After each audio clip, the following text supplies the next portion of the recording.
Welcome to defence गुरु जम्मू। तो polity का हमारा ये तीसरा लेक्चर है। आज हम बेसिकली कॉन्स्टिट्यूशन के बारे में पढ़ेंगे। पहले दो लेक्चर में हमने बेसिक पढ़ लिया है पॉलिटी का। इसमें हमने साथ में पढ़ा था फ्रेमिंग पढ़ी थी, फ्रेमिंग के बारे में पढ़ा था, और हमने जो अपना संविधान लिया है वो कहाँ कहाँ से उसके फीचर्स वगैरह के बारे में पढ़ा था। क्या पढ़ा था? फीचर्स के बारे में पढ़ा था। आज की क्लास में हम डिस्कस करेंगे सबसे पहले प्रीएम्बल। शेड्यूल कितने हैं हमारे? तो शेड्यूल हमारे कितने हैं?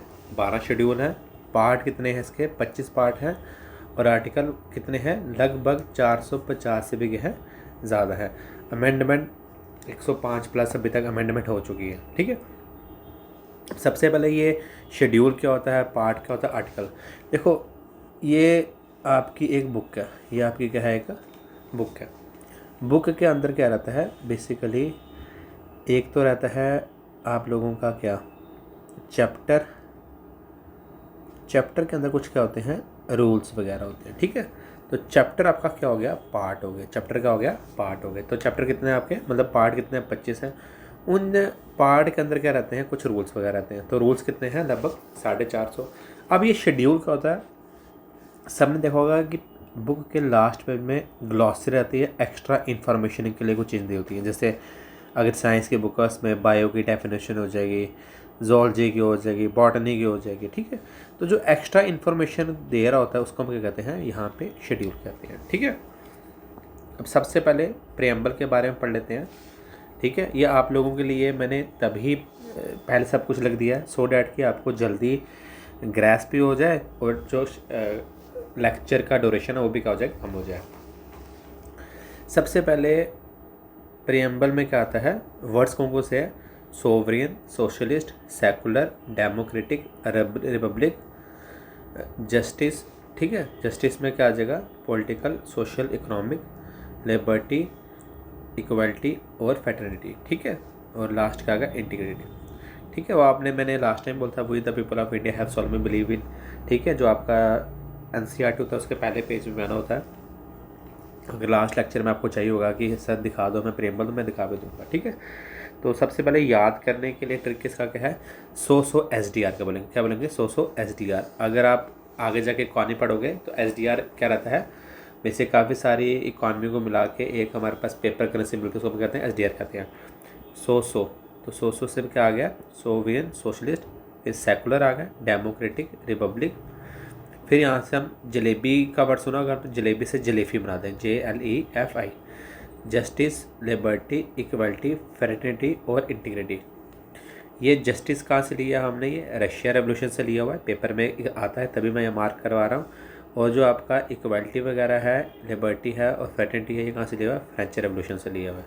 काफ़ी बार आपके ये एग्ज़ाम वगैरह में आते हैं। और ये वाला रिपब्लिक कहाँ से लिया हुआ है? फ्रांस से लिया हुआ है। ठीक। और जो वर्ड सोशलिस्ट, सेकुलर और इंटीग्रिटी, ये हमने ऐड किया था 42nd अमेंडमेंट 1976 में। अब 47 अमेंडमेंट है जो आपकी, ठीक है, इसको हम क्या कहते हैं? मिनी कॉन्स्टिट्यूशन भी कहते हैं। क्या कहते हैं? मिनी कॉन्स्टिट्यूशन कहते हैं। अब मिनी कॉन्स्टिट्यूशन क्यों कहते हैं? क्योंकि याद रखना सबसे ज़्यादा जो अमेंडमेंट है वो यहाँ पे कहाँ पे हुई है? 42nd कॉन्स्टिट्यूशन अमेंडमेंट हुई थी।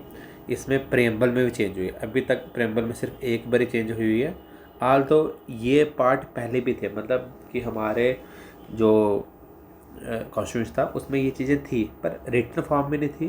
तो रिटन फॉर्म में जो ऐड की वो हमने कब की? 47। क्या हमारा देश सेकुलर नहीं था? शुरू से सेकुलर है, बट ये कि इसको हमने ऐड कर दिया सो डैट कि इसकी थोड़ी सी, जैसे हम बड़ी बार होता क्या है कि आप लोगों ने कहीं पे भी अगर लिख दी ये चीज़, ठीक है, उसके बाद लोग उसको मानना ज़्यादा शुरू होते हैं।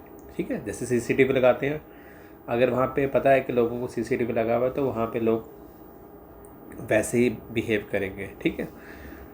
अब शेड्यूल के बारे में बात करते हैं। शेड्यूल कौन से हैं? तो 12 शेड्यूल थे। कितने शेड्यूल थे? 12 शेड्यूल थे। पहले 8 थे, बाद पे कितने हो गए थे? 12 हो गए थे। ठीक है। 1 बाय 1 शेड्यूल हम देखते हैं। शेड्यूल 1 डील करता है name of the Indian state and union territory. इसमें बेसिकली क्या होगा? जो भी हमारी 28 स्टेटें हैं और 8 यूटीज़ हैं, ठीक है, इनके सारे नाम दिए हुए हैं।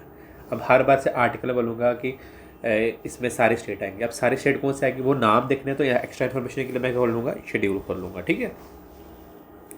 शेड्यूल सेकंड में क्या आता है, सैलरीज वगैरह आती है। ठीक है, अब याद करने का तरीका थोड़ा सा मेरे को ढंग अलग सा है। ठीक है, तो आप लोग वैसे याद कर सकते हो। 2 नंबर का क्या होता है, 2 नंबर का क्या होता है, आप लोग के पैसा होता है, क्या होता है, पैसा होता है। तो सैलरीज किसके अंदर आ जाएंगी, शेड्यूल के अंदर आ जाएंगे। ठीक है, सैलरीज और अलाउंसेस पेंशन आपके different government official of India. ठीक है, तो पहला तो आपने याद कर लिया स्टेट, दूसरा क्या आ गया, 2 नंबर का क्या आ गया, पैसा आ गया। अब 2 नंबर का पैसा के तीसरा में क्या आ जाएगा, ओथ आ जाएगा, अबाउट ओथ वगैरह। ठीक है, वो 2 अब सपोज किया किसी को पकड़ लिया तो 2 नंबर का पैसा वो कहता है, कसम खाता है कि मेरा पैसा नहीं है। ठीक है, तो शेड्यूल 3 में क्या हो गया, ओथ वगैरह, कसम वगैरह आ गया। अब कसम कौन खाएगा, हम बोलेंगे राज्यसभा का मेंबर खाएगा। कौन खाएगा, मेंबर ऑफ राज्यसभा। तो 4 में क्या आ गया, 4 में आ गया मेंबर ऑफ राज्यसभा आ गया। अब 5 में, अब उसने पैसा क्यों खाया था, बेसिकली उसने स्पेशल प्रोविज़न दी थी किसको, एससी और एसटी एरिया को। क्या दिया था, स्पेशल प्रोविज़न दी थी किसको, एससी और एसटी को। छठे में क्या हो जाएगा, ये भी इसने और कहीं से पैसा आया था उसको, हाँ जी आया था, स्पेशल प्रोविज़न दे दी थी उसने किसको, administrative special area north east area को। ठीक है, पहला नॉर्मल एससी एसटी का आ गया, दूसरा क्या आ गया, नॉर्थ ईस्ट एरिया आ गया। सबसे पहले हम ये 5 लेते हैं। पहले नंबर पे क्या आ गया, स्टेट आ गई, पहले नंबर पे क्या आ गई, स्टेट आ गई। 2 नंबर का क्या था, पैसा, पैसा क्या उसका, तो उसने कसम कहते मेरा पैसा नहीं है। पर उसने पैसा कहाँ से, किसने पैसा कमाया था, राज्यसभा के मेंबर ने पैसा कमाया था। देन क्या आ गया, एससी एसटी की प्रोविज़न आ गई। और 6 में क्या आ गया आपका, स्पेशल प्रोविज़न कहाँ के, नॉर्थ ईस्ट एरिया का। 7 में, ठीक है, अब ये दोनों चीज़ें अलग आ गई, ये पूरा स्टेट आ गई, ये नॉर्थ ईस्ट आ गया। क्या इसने अलग नहीं किया उसको। ठीक है, साथ में क्या आ जाएगा, लिस्ट ऑफ द कॉन्स्टिट्यूशन आ जाएगा। क्या आ जाएगा, लिस्ट ऑफ द कॉन्स्टिट्यूशन या डिवीजन ऑफ पावर बोलेंगे। ठीक है, तो यूनियन, स्टेट और कंकरेंट, ये मैंने कल भी लेक्चर में बताया थी। इस पर सिर्फ लॉ कौन बना सकता है, यूनियन बना सकता है। स्टेट में कौन बना सकता है, सिर्फ स्टेट बना सकता है। और कंकरेंट में बोथ बना सकते हैं। But in case of conflict तो किसकी बात मानी जाएगी, सेंटर को प्रिवेल करेंगे, सेंटर के लॉ को क्या करेंगे हम, प्रिवेल करेंगे। ठीक है, शेड्यूल 8।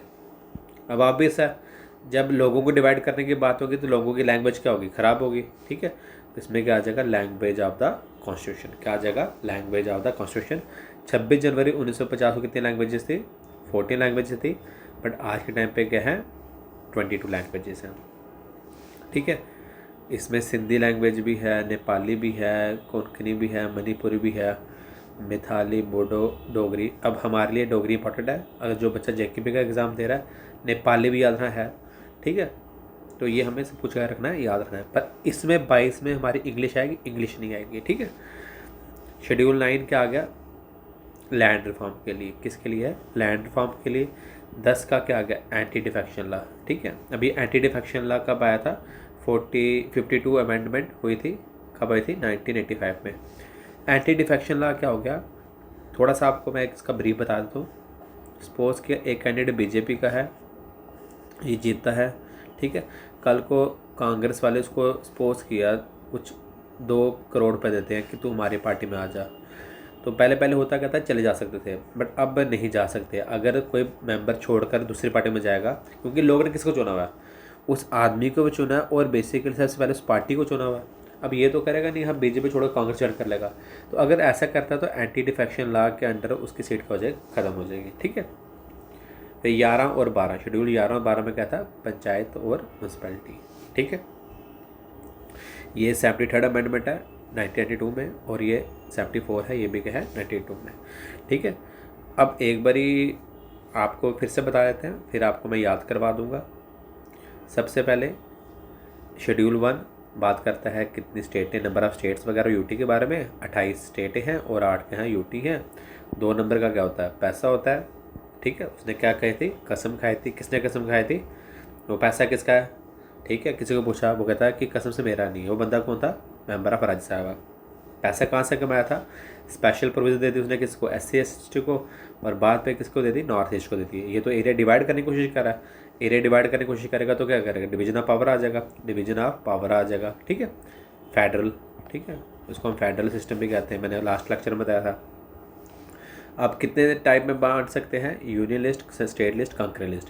जब डिवाइड करेंगे लोगों की लैंग्वेज क्या हो जाएगी, ख़राब हो जाएगी, लैंग्वेज क्या हो जाएगी, ख़राब हो जाएगी। ठीक है, नेपाली है, इंग्लिश नहीं है, डोगरी भी है। 9th में क्या आ जाएगा, अब लैंग्वेज ख़राब हो जाएगी तो लोग क्या करेंगे, फिर लैंड्स के रिफॉर्म करेंगे। ठीक है, क्या करेंगे, रिफॉर्म वगैरह करेंगे, लैंड को साथ साथ जोड़ेंगे। इस तरीके से माइंड में रख लेना। ठीक है, अब इसके बाद होगा कि पार्टी छोड़ने की कोशिश करेगा तो पार्टी छोड़ सकता है, नहीं छोड़ सकता। एंटी डिफेक्शन लॉ लाया, कब लाया, 52 अमेंडमेंट कब आई थी, 1995 को। ये डायरेक्टली पेपर में क्वेश्चन आते हैं। ठीक है, और उसके बाद कौन कौन से हमने इलेक्शन कराने इसके साथ, पंचायतों के भी और म्यूनसिपैलिटी के भी। ठीक है, इसके लिए एक ट्रिक भी होता है। ट्रिक होता क्या है, टीयर्स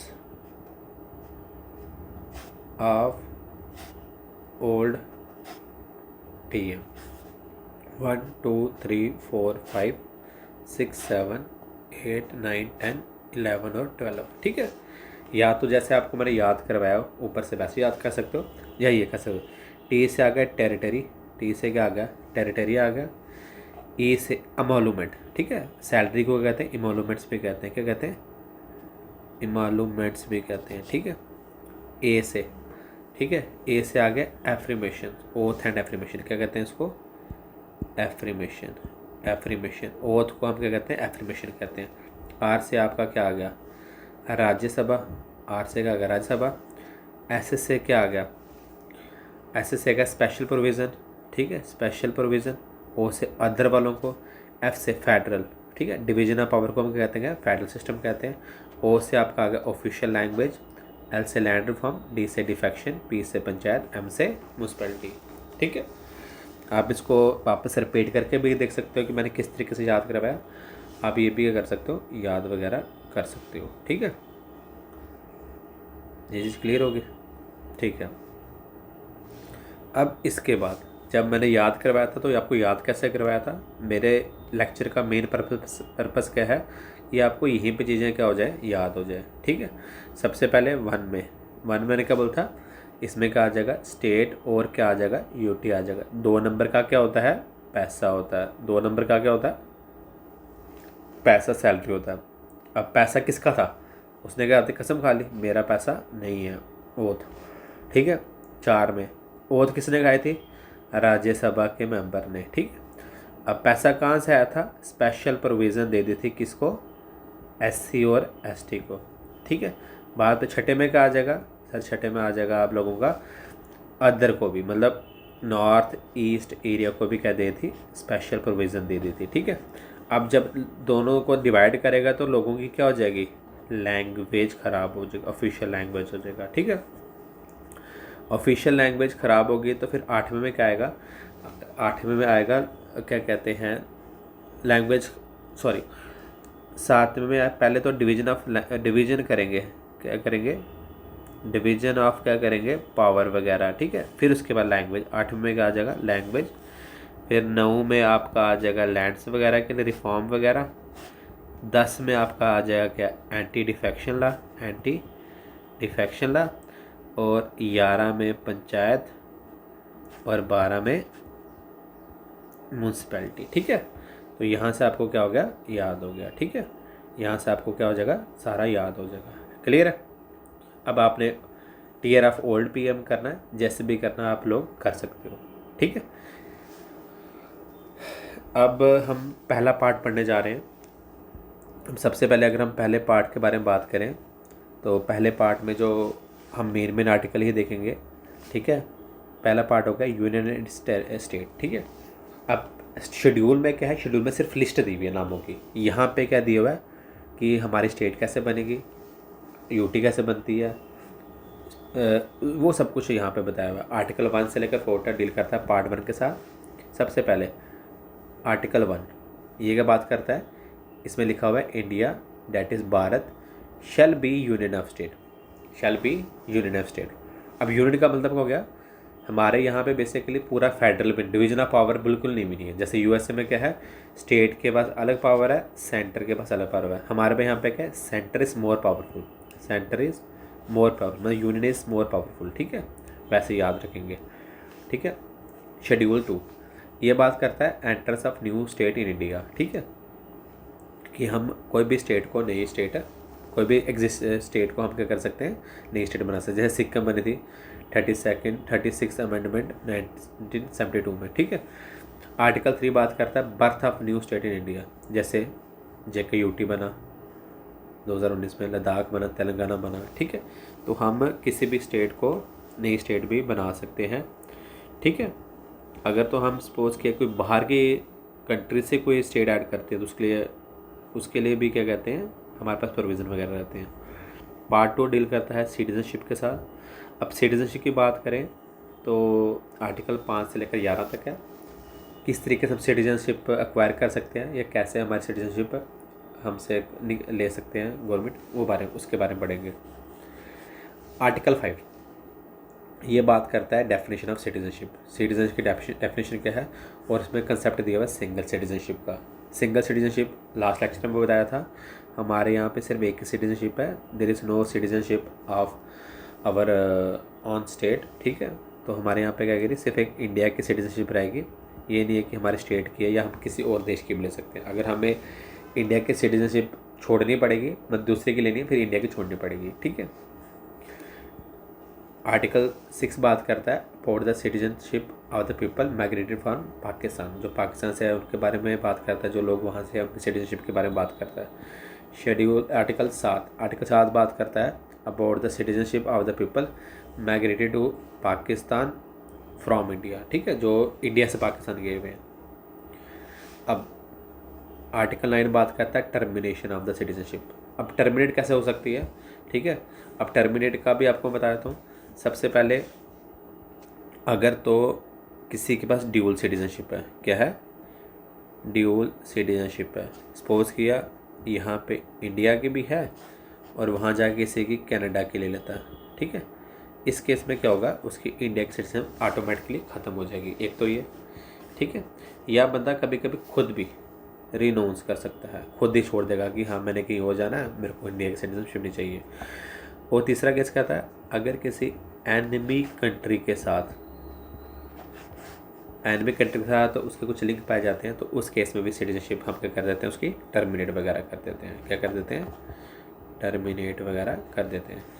जिस तरीके से ये चीज़ें रहती हैं उस तरीके से सिटीजनशिप हम क्या कर सकते हैं, एक्वायर भी कर सकते हैं। एक्वायर करने का क्या है, सबसे पहले एक तो क्या है, बाय बर्थ है, ठीक है, जिसके माँ बाप का जन्म हुआ है वो क्या है, ऑटोमेटिकली बाय बर्थ सिटीजनशिप हो जाएगा। बाय डिसेंट का मतलब मेरे माँ बाप इंडिया के थे बट मेरा जन्म बाहर हुआ, तो ऑटोमेटिकली मुझे एक रजिस्ट्रेशन करानी पड़ेगी, तो मेरा जन्म कहाँ का हो जाएगा, इंडिया का ही, मैं सिटीजनशिप कहलाऊँगा। और तीसरा आ गया बाय रजिस्ट्रेशन। अब इसमें क्या रहता है कि कोई बाहर का बंदा है वो रजिस्टर करवाता है, एम्बेसी में बोलता है कि हाँ मेरे को सिटीजनशिप चाहिए, तो जो भी प्रोविज़न 5, 7 या 8 साल उसको वॉच करते हैं, then it is up to government of India कि उसको सिटीजनशिप देनी है या नहीं देनी है, ठीक है। अब इसके बाद आर्टिकल 11 के बारे में देख लेते हैं। Parliament has a right to make amendment in the law of citizenship, ठीक है। सिटीजनशिप के लॉ के ऊपर कौन अमेंडमेंट के ऊपर रूल करेगा, पार्लियामेंट करेगा, क्लियर है, ठीक है। नेक्स्ट लेक्चर में हम एक काम करेंगे, फंडामेंटल राइट शुरू करेंगे। वन ऑफ द मेजर और इम्पॉर्टेंट चैप्टर हमारा रहता है ये, ठीक है, इसके बारे में पढ़ेंगे, ठीक है। तो इसी तरीके से आप वीडियो देखते रहो, ठीक है। मेरा यही मेन पर्पस है कि आपका जितना जल्दी सिलेबस हो जाए उतना बेटर है, और इसके साथ साथ आपको यहीं पे क्लास में रिवाइज करवाएं, ठीक है। वीडियो पसंद आई वीडियो को लाइक करो और अपने रिव्यू देते रहो। जय हिंद, जय भारत।